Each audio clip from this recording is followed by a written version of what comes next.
Hi friends, welcome back.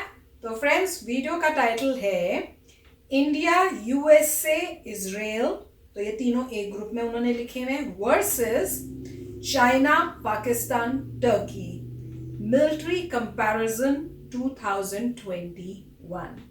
तो चलो video शुरू करते हैं। पर उससे पहले अगर आप हमारे चैनल पर पहली बार ही आए हो और आपने अभी तक सब्सक्राइब नहीं किया है तो जल्दी से सबसे पहले नीचे सब्सक्राइब और बेल आइकन को क्लिक कर लो ताकि आपको हमारे सारे न्यू वीडियोस के नोटिफिकेशन मिल जाए जैसे हम अपलोड करते हैं। एंड वीडियो देखने के बाद अगर वीडियो पसंद आए तो करना लाइक और शेयर करना ये वीडियो अपने फ्रेंड्स और फैमिली के साथ। और इससे पहले कि वीडियो को देखे मैं ये कहने वाला था, यहाँ पे जो है एक जो होता है एलिफेंट, हाथी का कंपैरिजन कर रहे हैं चींटी से। हाथी कौन है?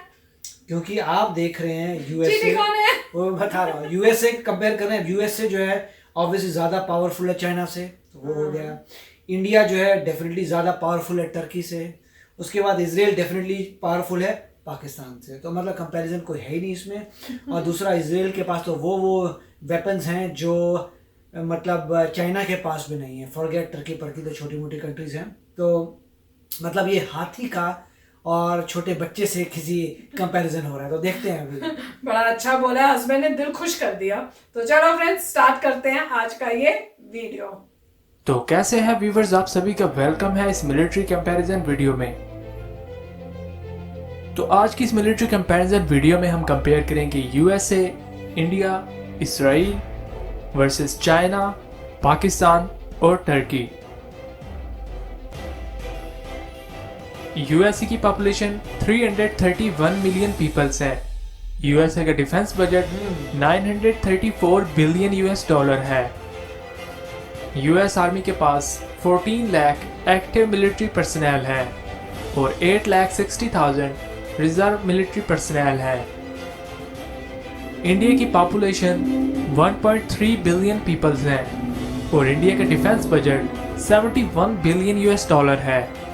इंडियन आर्मी में 14,50,000 एक्टिव मिलिट्री पर्सनल है और 21 लाख रिजर्व पर्सनल है। इसराइल की पॉपुलेशन 8.4 मिलियन पीपल्स हैं। इसराइल का defence budget 20 billion US dollar है। इसराइल मिलिट्री में 1,80,000 एक्टिव मिलिट्री पर्सनल है और 4,50,000 रिजर्व पर्सनल है। चाइना की पॉपुलेशन 1.4 बिलियन पीपल्स हैं। चाइना का defence budget 178 billion US dollar है। चाइनीज मिलिट्री में 20,35,000 एक्टिव मिलिट्री पर्सनल है और 5,10,000 रिजर्व मिलिट्री पर्सनल है। पाकिस्तान की पॉपुलेशन 220 मिलियन पीपल्स हैं। पाकिस्तान का defence budget 12 billion US dollar है। पाकिस्तान मिलिट्री में 6,70,000 एक्टिव मिलिट्री पर्सनल है और 6,20,000 रिजर्व पर्सनल है। टर्की की पॉपुलेशन 82 मिलियन पीपल्स हैं। टर्की का defence budget 19 billion US dollar है। टर्किश मिलिट्री में 3,55,000 एक्टिव मिलिट्री पर्सनल है और 3,80,000 रिजर्व पर्सनल है। इंडिया और यूएसए से उन सबको ऐड कर लो तो भी आगे होंगे बहुत ही। लैंड फोर्स, यूएसए आर्मी के पास 6,289 कॉम्बैट टैंक्स हैं। इंडियन आर्मी के पास 5,230 कॉम्बैट टैंक्स हैं। इसराइल आर्मी के पास 2,765 कॉम्बैट टैंक्स हैं। चाइनीज आर्मी के पास 3,530 कॉम्बैट टैंक्स हैं। पाकिस्तान आर्मी के पास 3,255 कॉम्बैट टैंक्स हैं।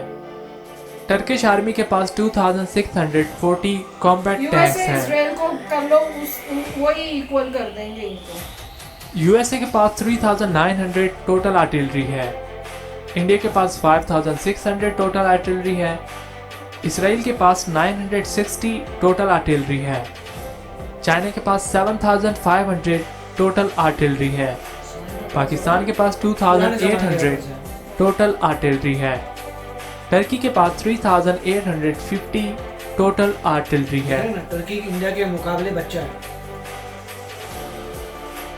यूएसए के पास 39,253 आर्मर्ड फाइटिंग व्हीकल्स हैं। इंडिया के पास 8,100 आर्मर्ड फाइटिंग व्हीकल्स हैं। इसराइल के पास 10,280 आर्मर्ड फाइटिंग व्हीकल्स हैं।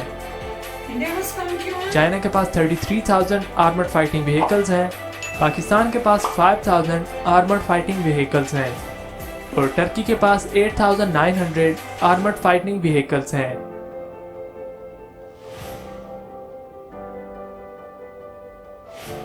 यूएसए के पास 1,300 रॉकेट प्रोजेक्टर्स हैं। इंडिया के पास 620 रॉकेट प्रोजेक्टर्स हैं। इसराइल के पास 100 रॉकेट प्रोजेक्टर्स हैं। चाइना के पास 2,660 रॉकेट प्रोजेक्टर्स हैं। पाकिस्तान के पास 290 रॉकेट प्रोजेक्टर्स हैं। टर्की के पास 450 रॉकेट प्रोजेक्टर्स हैं।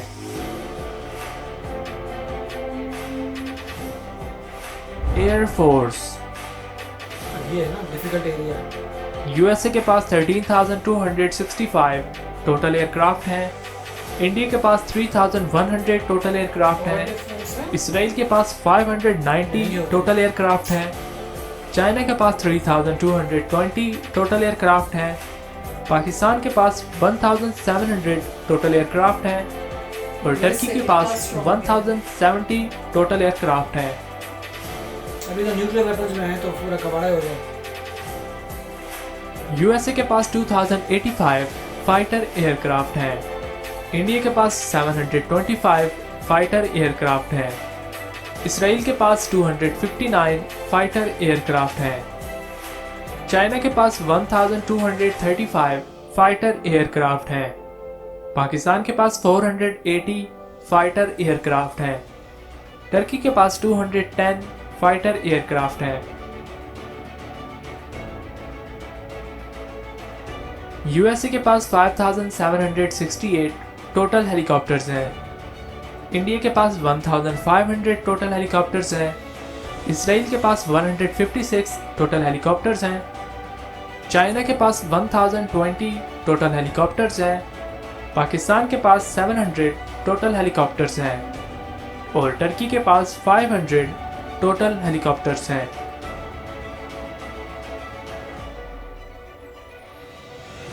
यूएसए के पास 967 अटैक हेलीकॉप्टर्स हैं।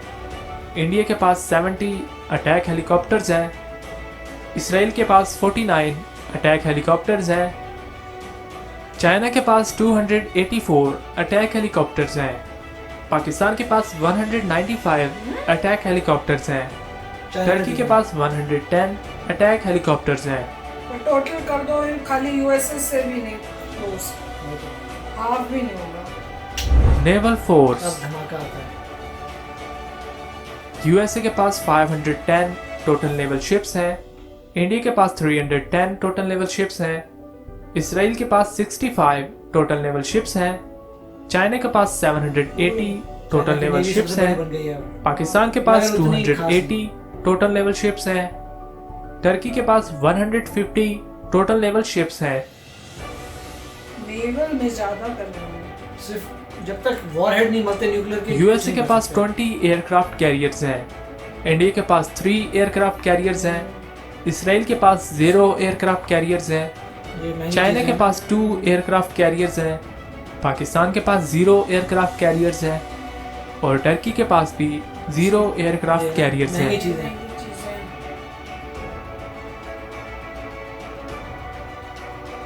चीजें। यूएसए के पास 98 डिस्ट्रॉयर्स हैं। इंडिया के पास 20 डिस्ट्रॉयर्स हैं। इसराइल के पास 0 डिस्ट्रॉयर्स हैं। चाइना के पास 38 डिस्ट्रॉयर्स हैं। पाकिस्तान के पास 11 डिस्ट्रॉयर्स हैं और टर्की के पास 15 डिस्ट्रॉयर्स हैं।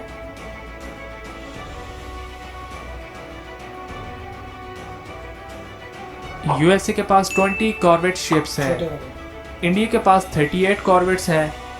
इसराइल के पास 4 कॉर्वेट्स हैं। चाइना के पास 50 कॉर्वेट्स हैं। पाकिस्तान के पास 8 कॉर्वेट्स हैं और टर्की के पास 12 कॉर्वेट्स हैं। छुटकू वाले। फॉरवर्ड फिर फ्रिगेट आएगा। यूएसए के पास 66 सबमरीन्स हैं, इंडिया के पास 23 सबमरीन्स हैं, इसराइल के पास 5 सबमरीन्स हैं, चाइना के पास 74 सबमरीन्स हैं, पाकिस्तान के पास 11 सबमरीन्स हैं और टर्की के पास 13 सबमरीन्स हैं। न्यूक्लियर वेपन्स, यूएसए के पास 6185 न्यूक्लियर वेपन्स हैं, इंडिया के पास 140 प्लस न्यूक्लियर वेपन्स हैं, इसराइल के पास 100 न्यूक्लियर वेपन्स हैं, चाइना के पास 300 प्लस न्यूक्लियर वेपन्स हैं, पाकिस्तान के पास 160 प्लस न्यूक्लियर वेपन्स हैं और टर्की के पास 0 न्यूक्लियर वेपन्स हैं। कबाड़ा कर दे 6000 में। तो ये था आज का हमारा इन 6 कंट्रीज का मिलिट्री कंपैरिजन। तो फ्रेंड्स बहुत ही इंफॉर्मेटिव था, बेस्ट था कि उन्होंने हर का इस टाइप से साथ में ही सारा उन्होंने चार्ट बना के हर का एक एक पार्ट उन्होंने एक चीज ली, उस कैटेगरी का सब कंट्रीज का बताया, फिर नेक्स्ट ली उसका सब बताया। तो बहुत ही अच्छे वे से प्रेजेंट किया था कि क्लियरली आप एग्जैक्टली देख सकते हो, कंपेयर कर सकते हो सबको और देख सकते हो कि हर चीज में यूएसए तो वे अहेड है।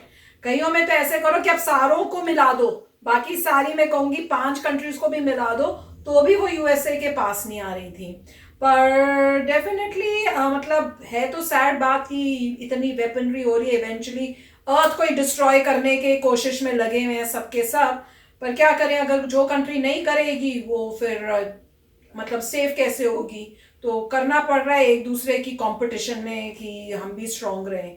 पर कोई डाउट की बात नहीं है, जैसे हस्बैंड कह रहे थे हम कर रहे हैं कंपेयर हाथी को चींटी से इसमें तो राइट। सो इसमें मेन पॉइंट था यूएस का जो डिफेंस बजट है वो 1 ट्रिलियन के करीब होने वाला है और आप फिर देखते हैं उससे छोटा जो है चाइना का बजट है, फिर हमारा कम है और फिर दूसरी कंट्रीज़ का। तो अब इंडिया जो है बहुत तेज़ी से आगे बढ़ रहा है। सिर्फ एक कंसर्निंग बात थी कि चाइना की नेवी जो है अब वर्ल्ड की बिगेस्ट नेवी हो गई है, मगर न्यूक्लियर वेपन्स में बहुत पीछे है, तो कोई फ़र्क नहीं पड़ता। दूसरा जो चीज़ इन्होंने वो कंपेयर नहीं की वो थी सैटेलाइट्स, कि आपके पास कितने सैटेलाइट्स हैं और उसमें देखेंगे कि यूएस के पास बहुत सारे सैटेलाइट्स हैं। तो आजकल जो फाइट है वो न्यूक्लियर वेपन्स और सैटेलाइट्स में चली गई है कि अब सैटेलाइट से किसी भी कंट्री पे फायर कर सकते हैं और कन्वेंशनल वेपन्स का ज़्यादा फ़र्क नहीं पड़ता, क्योंकि कन्वेंशनल वेपन्स तब चाहिए होती है आप अगर नेबर से लड़ रहे हैं। तो हमें जो है कन्वेंशनल वेपन्स ज़रूरी हैं चाइना से लड़ने के लिए, पाकिस्तान से लड़ने के लिए, डिफरेंट नेबर से करने के लिए कॉन्फ्रंटेशन, मगर यूएस से कोई फ़ायदा, क्योंकि यूएस से बहुत दूर है। कन्वेंशन वेपन्स क्या करेंगे, उसमें आपको मिसाइल्स चाहिए जो वहाँ से इंटर ICBM है यहाँ के आके डिस्ट्रॉय कर सके।